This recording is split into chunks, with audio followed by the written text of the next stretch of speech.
Assalamu alaikum. I am Tushna Mighty Mystery, and today you are watching the YouTube channel of Julia and Rana Solar Sisters. And what we are going to do is we are going to speak about the UK immigration that people want to go and want to avail in Pakistan. So, with me today, I have Mr. Inam Rana. As his friends call him, he's a dreamer, but otherwise, he practices law. He has his own firm in the UK, and so he's the best person to actually speak to about the UK immigration. That's very kind of you for saying. All right, so Mr. Inam Rana, basically, my first question to you is that you've studied and you've practiced law in the UK. So, how has your overall experience as a UK citizen, as a Pakistani living in the UK citizen, been? Well, it has been very good one for a person who goes to a country where he knows nobody and then he becomes somebody. Obviously, overall, it's a very good experience. It obviously has certain perks attached with it, but there was a long period of struggle included, which is, I think, everybody goes through that if you want to achieve something in life. So same thing happened with me. Society is good. आपको जो है वो बराबरी की बुनियाद पे एक जितनी अपॉर्चुनिटीज़ मिलती हैं, मेरिट के ऊपर आप आगे जाते हैं, सिफारिश नहीं है या बाकी प्रॉब्लम्स नहीं हैं जो नॉर्मली कई माशरों में होते हैं. Considering all that, I would say that overall experience has been very good, alhamdulillah. And today we have, after some struggle, if we are running a successful law firm for so many years, has been 5 years now. So yes, overall experience was very good. Nice. I think what I gather from it is that you've had a very rich and good experience in the UK. So basically मेरा सवाल ये है कि इस corona और Brexit के बाद UK immigration क्या अब आसान हो गई है या उसमें कुछ मुश्किलात आ गई हैं? How is it? देखिए, हम दोनों के लिए ही हाँ भी कह सकते हैं और दोनों के लिए ही ना भी कह सकते हैं. कोरोना ने चीज़ों को जाहिर है पूरी दुनिया के लिए मुश्किल किया है. बहुत सी ऐसी इमिग्रेशन स्कीम्स जो हम फोर्स ही कर रहे थे या एक्सपेक्ट कर रहे थे, they have not been introduced yet. But there are certain categories which are open. Delays हैं, उसकी वजह से, कोरोना की वजह से ट्रैवल रिस्ट्रिक्शंस जो हैं, फॉर्मेलिटीज़ जो हैं, वो काफ़ी प्रॉब्लम कर रही हैं. सो कोरोना एक डिलेइंग फैक्टर है डिसीजंस के अंदर भी और ट्रैवल एप्लीकेशंस के अंदर भी. At the same time, people have to travel. At the same time, people need to travel for work, to study, to meet family, for all sort of things. So applications भी हो रही हैं. हमारा Pakistan office जो है, I think वो every month they are still doing the applications. जो हमारे ब्रांच ऑफिसेज एक दो और हैं वो भी कर रहे हैं, बाकी जगहों से भी. सो एप्लीकेशंस तो हो रही हैं. जो आपने ब्रेक्जिट की बात की, ब्रेक्जिट की वजह से आई थिंक इमिग्रेशन को के अंदर बेहतरी आएगी, specially towards Pakistan and other countries like India and Bangladesh and all that. उसकी रीज़न ये है कि अब पहले जो एक एज हासिल था यूरोपियन यूनियन नेशनल होने की बुनियाद पे, वो एज इस वक्त नहीं होगा. मुकाबले की दौड़ में सब बराबर दौड़ेंगे. एंड आई थिंक जब भी ऐसा कंपटीशन होता है तो हमारे जो सब कॉन्टिनेंट के लोग हैं वो उस कंपटीशन में, स्पेशली सर्टन फील्ड्स में, जैसे डॉक्टर्स हैं, इंजीनियर्स हैं, आईटी प्रोफेशनल्स हैं, नर्सेज हैं, बिजनेसमैन हैं, सो इनमें वो चीज़ें ज़रा आसान हो जाती हैं. फिर वर्क परमिट्स के हवाले से कुछ सर्टन चीज़ें आसान हुई हैं, थ्रेशोल्ड कम हुआ है.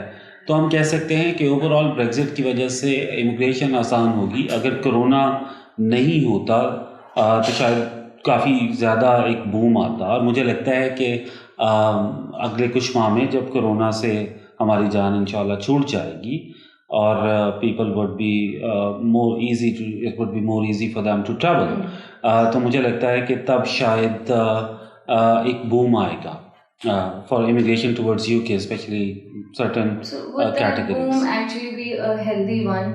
or how would the boom basically now that the COVID has taken over the world basically. तो ये जो Brexit का है, you're saying a lot of positive things about it, लेकिन UK is also under one of the I think most suffering a lot. It's affected. Yes. So उसमें फायदा कितना है और उसमें नुकसान कितना है? देखिए फिर वही बात आ जाती है, डिपेंड करता है आप किस कैटेगरी पे जा रहे हैं, क्या करने जा रहे हैं। अगर आप विजिट वीज़ा पे जा रहे हैं तो आपको क्या लगे, आप तो मिलने जा रहे हैं किसी से या सैर तफरी करने जा रहे हैं। हाँ, due to these restrictions obviously आप उतना फ्रीली मूव नहीं कर पाएंगे। अगर आप पढ़ने जा रहे हैं तो भी आप अफेक्ट नहीं होते हैं। हाँ, इस हद तक अफेक्ट। पढ़ने से मुझे याद आया, आप भी पढ़ने गए थे इन द बिगिनिंग, तो आपके वक्त में आपको क्या फेस करना पड़ा, कोई प्रॉब्लम फेस करनी पड़ी, या किस चैनल के थ्रू आप गए थे to actually go to UK and study over there? जिस वक्त मैं गया तो तब आप कह लीजिए कि यूके इमिग्रेशन हो जाते थे, लोग पढ़ने के लिए जाते थे, लेकिन ये 2008-9 के टाइम पे एक बहुत सर्ज आई थी, वो अभी नहीं थी। जब वो सर्ज आई तो फिर एजेंट्स भी मैदान में बहुत आ गए। उस वक्त इतने एजेंट्स भी नहीं होते थे, और मैं बाय प्रोफेशन लॉयर था, पाकिस्तान में भी प्रैक्टिसिंग लॉयर था, तो एजेंट्स के पास तो मैं वैसे भी नहीं जाता। तो I did my application on my own. I had a friend who was a solicitor and उसकी कंसल्टेशन मैंने ली।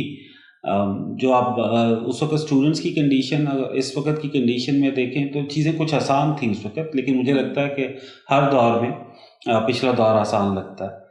हमसे पिछले वाले जो थे उन्हें लगता था कि हमारा दौर बहुत मुश्किल है। एवरी टाइम कॉम्प्लिकेट होता जा रहा है या एक्सपीरियंस ऐसा होता जा रहा है? नहीं, मेरे ख्याल से कोई भी जब माइग्रेट करता है तो they have to face certain kind of difficulties. वो सभी को फेस करना होती हैं। लॉज चेंज होते हैं, ये मैं मानता हूँ कि लॉज जितने लीनियंट थे शायद लेबर की गवर्नमेंट में, टोरिस्ट की गवर्नमेंट में लॉज इतने लीनियंट नहीं हैं। लेकिन और क्या तरीक़ेकार होते हैं यूके जाने के? नहीं, तरीक़ेकार तो बहुत हैं। देखिए visa categories, there are so many visa categories, और नाउ इट डिपेंड्स कि आप किस कैटेगरी में जाना चाह रहे हैं। An individual, sorry to cut you on this, लेकिन अगर कोई इंडिविजुअल जाना चाह रहा होता है तो उसके लिए ज़्यादा आसानी होती है बनिस्बत इसके कि वो अपने किसी फैमिली को, पूरे फैमिली को ले जाए। Is that true? आप कह सकते हैं यस, लेकिन फिर वही बात है कि डिपेंड करता है आप किस कैटेगरी में जा रहे हैं। अगर आप स्टूडेंट हैं तो और NQF लेवल 7 एंड अबव में हैं तो आप अपनी फैमिली को भी लेके जा सकते हैं। अगर नहीं है, लोअर्स के कोर्सेज़ के अंदर है तो नहीं लेके जा सकते। इसी तरह अगर आप वर्क परमिट पे हैं, आप अपनी फैमिली को लेके जा सकते हैं। आप बिजनेस वीज़ा पे हैं, आप लेके जा सकते हैं। आप स्किल्ड वर्कर हैं, वर्क परमिट वगैरह पे, आप उसके अलावा जो है सर्टन और कैटेगरीज हैं, सोल रेप है और जो दीगर हैं बिजनेस वीज़ाज हैं, तो आप अपनी फैमिली को लेके जा सकते हैं।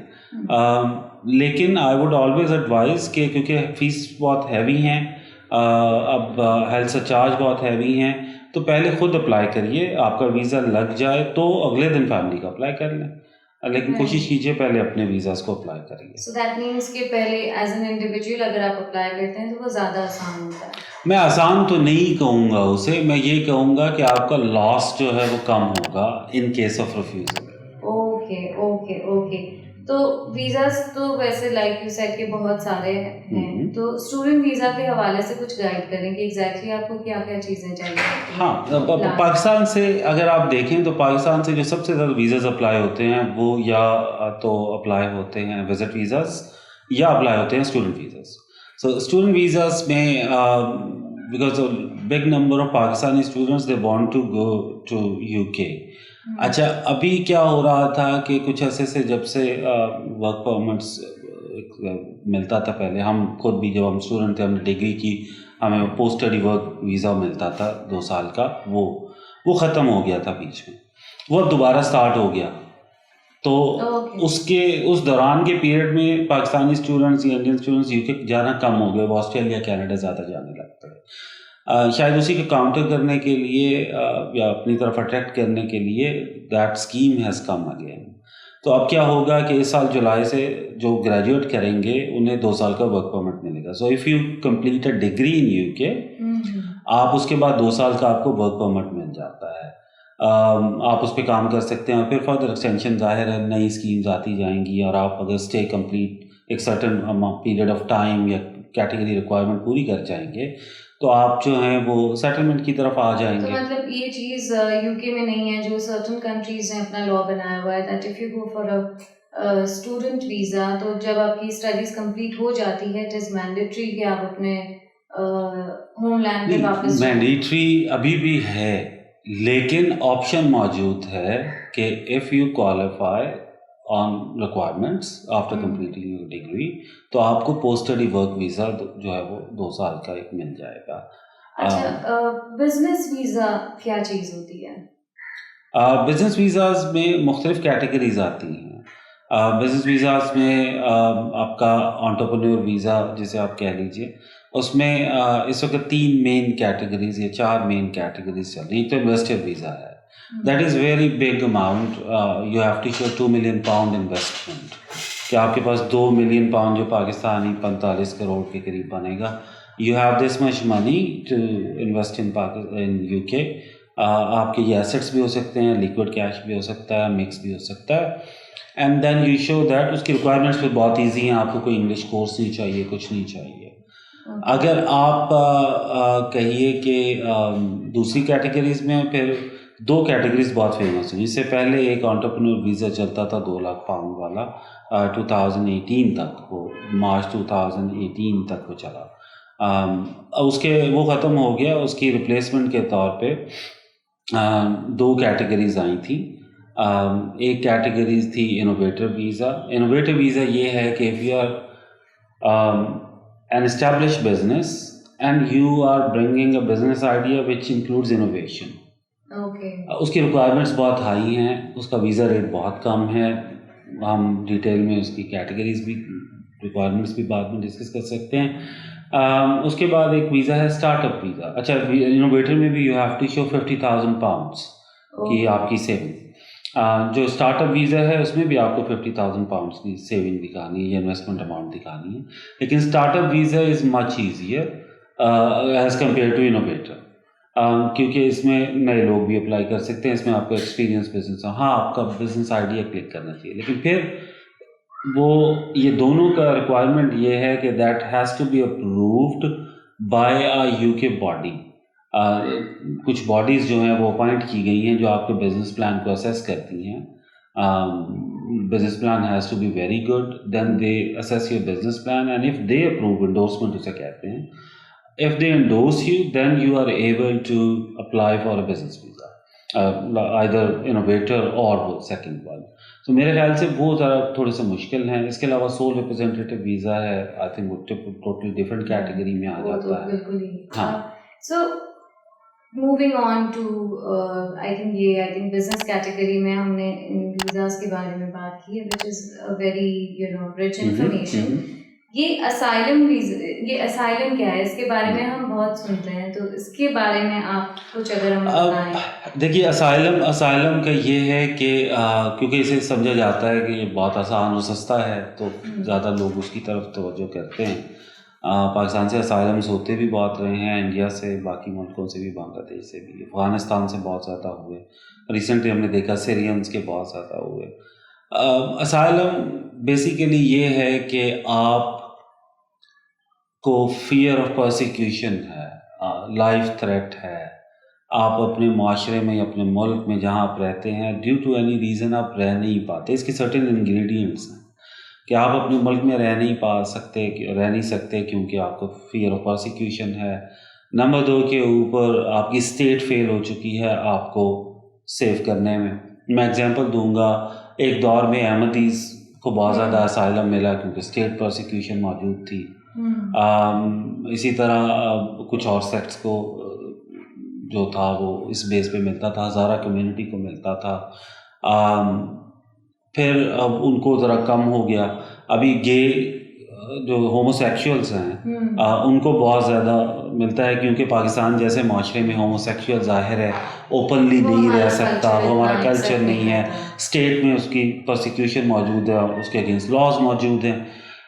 फिर हमारी पाकिस्तानी वुमेन जो हैं दे आर कंसिडर्ड वल्नरेबल, सो अगर कोई खातून है और वो मेरा यही domestic सवाल होने violence वाला था कि जो अभी कंट्रीज की आपने जो कंट्रीज को मेंशन भी किया वो बेसिकली थर्ड वर्ल्ड कंट्रीज हैं, हाँ ठीक है, so like Pakistan, India, Bangladesh, so basically these are the countries who are mainly focused for asylum. Yes. मतलब asylum इनको ज़्यादातर प्रोवाइड की जाती है Yeah. on the conditions that you have mentioned, जिसमें या तो वो कम्युनिटी या सेक्स का इश्यू हो जाता है या उनको सेक्सुअलिटी हो गई, ये चीज़ें हो गई. सो आई थिंक कि asylum, is it a possibility कि कोई बस ऐसे is there a way नहीं. they just make it up? No, it's not that easy. The way some people and especially immigration agents in countries like India, Pakistan present it. Asylum को साबित करना बहुत मुश्किल काम है. You have to have a very solid documentary evidence to establish कि आपकी life पर मैंने आपसे इसके इंग्रेडिएंट्स हैं कि आप अपने मुल्क में एक जगह से आप लाहौर से में हैं, आप लाहौर छोड़ के कराची नहीं रह सकते हैं, वहाँ भी प्रोसिक्यूट होंगे. लाहौर में रहने के लिए आप लाहौर में एक महल्ले से दूसरे महल्ले में क्यों नहीं रह सकते? इसको इंटरनल रिलोकेशन कहते हैं. So why you can not internally relocate in your country, in your city? आप क्यों नहीं कर सकते? फिर उसके डॉक्यूमेंट्री एविडेंसेस इतने मजबूत होने चाहिए कि आपके फेवर में डिसीजन आए. और आप ये देखिए कि मोस्ट ऑफ द टाइम इसकी स्टेजेस होती हैं. पहली स्टेज के अंदर जो है वो होम ऑफिस इंटरव्यू करता है, डिसीजन देता है. असाइलम में आपको वो सब कुछ को पूरा करना है. अगर वो वहाँ से होम ऑफिस से रिफ्यूज़ हो गया, then you will go to the appeals. And most of the time आपको अपील ही के अंदर असाइलम को प्रूव करना पड़ता है. वो नीचे से बहुत कम मिलता है अनलेस बहुत स्ट्रॉन्ग केस हो डोमेस्टिक वायलेंस का या होमोसेक्सुअलिटी का, नॉर्मली इन दो के ऊपर, जहाँ पे या स्टेट प्रोसिक्यूशन वेल नोन हो, वो पॉलिटिकल लीडर की. असाइलम में पॉलिटिकल असाइलम्स है, रिलीजियस असाइलम है, सेक्सुअलिटी असाइलम है, तो डिफरेंट इसकी काइंड्स हैं. सो उसमें इतना आसान नहीं है जितना समझा जाता है. अच्छा, तो असाइलम जैसे किसी ने अगर ले लिया, ठीक है ना, एंड आई थिंक जो प्रोसीजर्स आपने बताए हैं, तो आई एम श्योर कि जो करेक्ट इंसान होगा उसको मिल ही जाना है असाइलम. तो असाइलम में उसको क्या प्रोवाइड किया जाता है? वो देखिए असाइलम में रेफ्यूजी स्टेटस, असाइलम में भी दो चीज़ें होती हैं. अगर आपको simply under the Geneva convention दिया जा रहा है तो आपको रेफ्यूजी का स्टेटस मिलेगा. रेफ्यूजी का स्टेटस मिलेगा तो दैट मीन्स, वैसे तो आप असाइलम क्लेम करते साथ ही आप कह सकते हैं मुझे लीगल एड चाहिए, आप कुछ पैसे वैसे भी मिलने लग पड़ते हैं. अगर आप क्लेम करें कि मेरे पास कुछ नहीं है, रेजिडेंस भी मिल जाती है, चाहे वो बहुत अच्छी नहीं होती या दूर दराज के एरियाज में होती हैं, लेकिन मिल जाती हैं. अच्छा, जब आपके रेफ्यूजी के स्टेटस में मिलेगा तो 5 साल आपका वो सिलसिला जारी रहता है. कई दफ़ा ये होता है कि वो डिसाइड करते हैं कि okay you do not qualify for the definition of refugee, but हाँ हम ये समझते हैं कि आपका वापस जाना जो आपकी ज़िंदगी को ख़तरे में डाल सकता है. तो ह्यूमन राइट्स की बेस के ऊपर सर्टेन EU लॉज थे जिनकी बेस के ऊपर वो आपको दे दिया जाता था. अब क्योंकि ह्यूमन राइट्स एक्ट है हमारे UK के अंदर एक EU लॉज को रिप्लेस करने के लिए, उसके अंदर भी वो आपको अगर रेफ्यूजी स्टेटस नहीं भी मिला, स्टिल आपको प्रोटेक्शन मिल जाएगी. So there is a difference between these two. Protection में भी और रेफ्यूजी में भी 5 साल का आपको वीज़ा मिलता है. उसमें ये होता है कि आप अपने मुल्क नहीं जा सकते हैं जहाँ के अगेंस्ट आपने साइलम लिया है. The moment you go there आपका साइलम ख़त्म, आपका प्रोटेक्शन ख़त्म, वीज़ा ख़त्म. फिर ये होता है कि 1 साल के 5 साल बाद आपकी सेटलमेंट होती है और उसके 1 साल के बाद आपको नेशनैलिटी मिलती है, पासपोर्ट मिलता है. नॉर्मली पासपोर्ट मिलने के बाद लोग अपने मुल्क भी जाना शुरू हो जाते हैं क्योंकि तब तक फियर ख़त्म हो चुका होता है या वो हो जाता है. अच्छा, यूरोपियन फैमिली मेंबर वीज़ा जो होता है वो बेसिकली क्या होता है, और क्या वो पाकिस्तान से भी हो सकता है और ब्रेक्जिट के बाद भी होता रहेगा? जी बिल्कुल. अब European family member basically EU directives थे कि अगर कोई यूरोपियन एक मुल्क से दूसरे मुल्क यूरोप के मूव करता है तो उसे ये राइट हासिल है कि वो अपनी फैमिली और एक्सटेंडेड फैमिली को भी अपने साथ लेकर जा सकता है. अच्छा, शुरू में क्योंकि डायरेक्टिव बहुत ओपन था तो हुआ ये कि चाचा, मामा, फूफी, ताया जो भी था लोग ले जा सकते थे. फिर उसमें सर्टन कोर्ट लॉज आते रहे, कोर्ट डिसीजंस की बेसिस के ऊपर चीज़ें चेंज होती रही। फिर ये तय हुआ कि एक तो लेटेस्ट ये था या लास्ट ये था कि जो चाचा मामा ताया है वो आपके यूरोपियन नेशनल का होना चाहिए, ना कि उसके स्पाउस का। जो पहले ये था स्पाउस के भी रिश्तेदार। नंबर 2 के ऊपर ये है कि आप उनको फाइनेंशियली सपोर्ट कर रहे हो, या वो आपके इमीडिएट फैमिली मेम्बर हों या एक्सटेंडेड हैं तो फिर आप पे डिपेंडेंट हों। तीसरा ये था कि आप उस पर रह रहे हो। उसके 4 एक रूल सेट हुए थे। पहला ये था कि फैमिली मेम्बर जो है, एक्सटेंडेड फैमिली मेम्बर जो है, वो पाकिस्तान, हम पाकिस्तान को एक एग्जांपल रख लेते हैं। मुझे पता है हमारा प्रोग्राम इंडिया और उधर बांग्लादेश में भी देखा जाता है। अगर हम उर्दू में बात कर रहे हैं तो ज़ाहिर है हिंदी भी समझ लेते हैं लोग। अब वो लेकिन एग्जांपल हम पाकिस्तान को बना लेते हैं। सो अगर पाकिस्तान के अंदर फॉर एग्जांपल आप यूरोपियन नेशनल के रिलेटिव हैं तो कंडीशन फुलफिल करनी है। नंबर 1, या तो ये यूरोपियन नेशनल और पाकिस्तानी नेशनल इकट्ठे रहे हों पाकिस्तान के अंदर, एक ही एड्रेस के ऊपर और एक को, और अब वो इकट्ठे रह रहे हों वहाँ पे।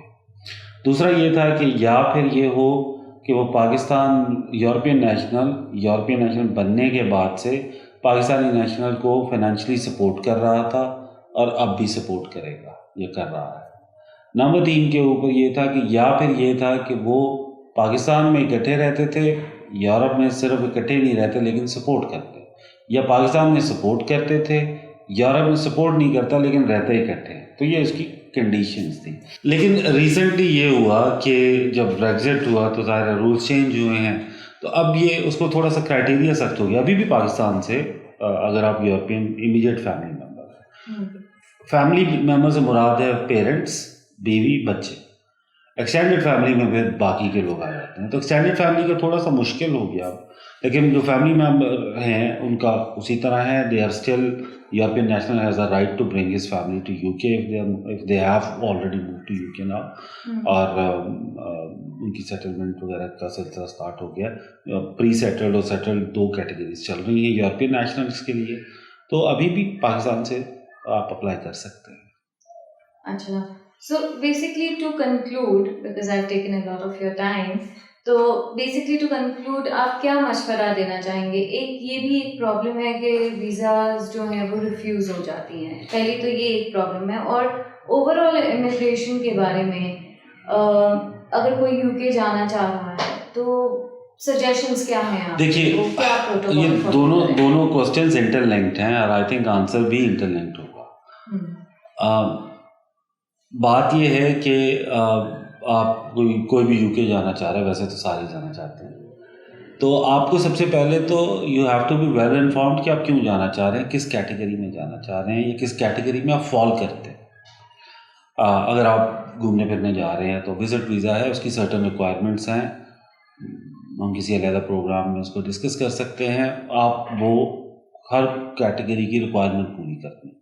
आप जॉब के लिए जा रहे हैं, आप पढ़ने के लिए जा रहे हैं, आप वर्क परमिट पे जा रहे हैं, बिजनेस वीज़ा पे जा रहे हैं, जिस भी वीज़ा पे जा रहे हैं आप उसे अच्छे तरीके से पढ़िए, समझिए, आपको पता हो कि आप जिस वीज़े पे जा रहे हैं उसकी रिक्वायरमेंट्स क्या है।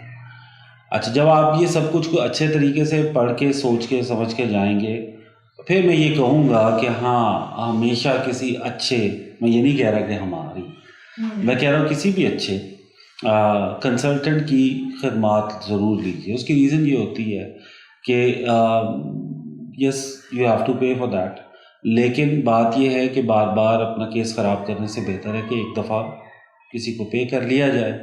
आप अगर डॉक्यूमेंटेशन पूरी होगी, आप रिक्वायरमेंट्स पूरी करते होंगे, एप्लीकेशन अच्छे तरीके से बनाएंगे, तो जाहिर है उससे फ़र्क पड़ेगा।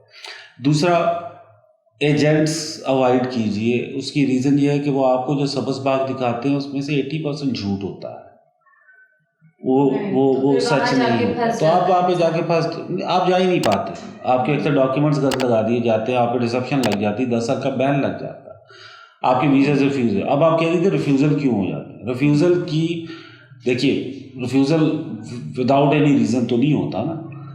रिफ्यूज़ल की रीज़न्स होती हैं। आप इंटरव्यू दे रहे थे, वीज़ा कैटेगरी की रिक्वायरमेंट इंटरव्यू था, आपने इंटरव्यू दिया, आप इंटरव्यू में कुछ गलत कह गए, आपने डॉक्यूमेंट्स जो सबमिट करवाए वो documents up to the mark नहीं थे। ये रीज़न्स होंगी जिनकी बेस पे आपके वीज़ा रिफ्यूज़ होंगे।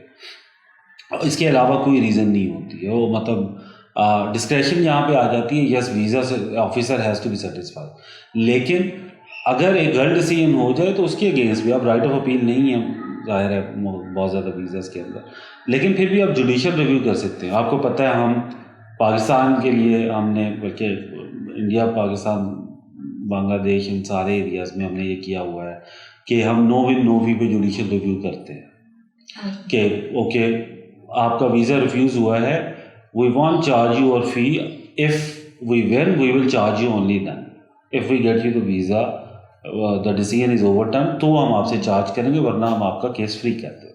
जुडिशल रिव्यू के केस जो होता है, तो judicial review is a good step. तो अगर आपका वीज़ा रिफ्यूज़ भी हो गया, डोंट लूज़ होप। लेकिन क्योंकि पाकिस्तान से काफ़ी ज़्यादा जुडिशल रिव्यूज़ करते हैं, तो मुझे पता है कि वो जुडिशल रिव्यूज़ में मामला अक्सर यही सामने आता है कि आपको किसी एजेंट ने, किसी लोकल वकील जो कुछ यहाँ पे इमिग्रेशन कंसल्टेंसीज करते हैं वो पाकिस्तान में, वो क्या करते हैं कि वो क्लाइंट की फ़ाइल भारी करने के लिए या उसे ये शो करने के लिए कि हमने बहुत काम किया, अननेसेसरी डॉक्यूमेंट्स लगा देते हैं जो जस्टिफाई नहीं किए जा पाते, या वो गलत डॉक्यूमेंट्स लगा देते हैं और वो गलत डॉक्यूमेंट्स पकड़े जाते हैं। तो कोशिश करिए झूठ कम से कम बोलें, डॉक्यूमेंट्स जेन्युइन होने चाहिए, झूठ को सहारा मत लें, अच्छे कंसल्टेंट से जो है वो आप केस बनवाएं और ख़ुद पढ़े पढ़ें। ठीक है, अगर आप अनएजुकेटेड हैं, आप बिल्कुल ही नहीं समझ पाते तो और बात है, लेकिन अगर आप कुछ पढ़े लिखे हैं और आप अंडरस्टैंड करते हैं चीज़ों को, तो पहले ख़ुद पढ़िए, ताकि जब आप किसी कंसल्टेंट से भी बात कर रहे हैं तो आपको पता हो, और फिर इंशाल्लाह आई थिंक रिफ्यूज़ल रेट बहुत कम होगा। और मुझे उम्मीद है कि फिर अगर लेट से रिफ्यूज़ हो भी जाता है खुदा न खास्ता किसी वजह से, तो जुडिशियल रिव्यू में डिसीजन ओवरटर्न हो जाएगा। हमारे 70 to 75% केसेस में जुडिशियल रिव्यू में डिसीजन ओवरटर्न हो जाता है। अच्छा, क्यों? इसलिए कि अगर नीचे से गलती हुई भी है तो कोर्ट में जब मामला जाएगा तो that would be covered. Okay, alright. Mind में सवाल बहुत सारे हैं लेकिन वक्त थोड़ा कम है, तो I think we will conclude the show over here. Thank you so much mister Inam Rana for your time, and thank you so much everyone for watching. Stay with us. आपके कोई भी सवालात हैं आप नीचे कमेंट्स में लिख सकते हैं। हमारे साथ इनाम Rana, CEO of Julia and Rana solicitors, हमारे साथ खुद थे, वो आपके सवालात के जवाब ज़रूर देंगे। आपको कोई भी ईमेल करनी हो, ईमेल एड्रेस नीचे बार में आपको दिया गया है। इस वीडियो को सब्सक्राइब करें और ज़्यादा से ज़्यादा अवेयरनेस शेयर करने के लिए इसको शेयर करें।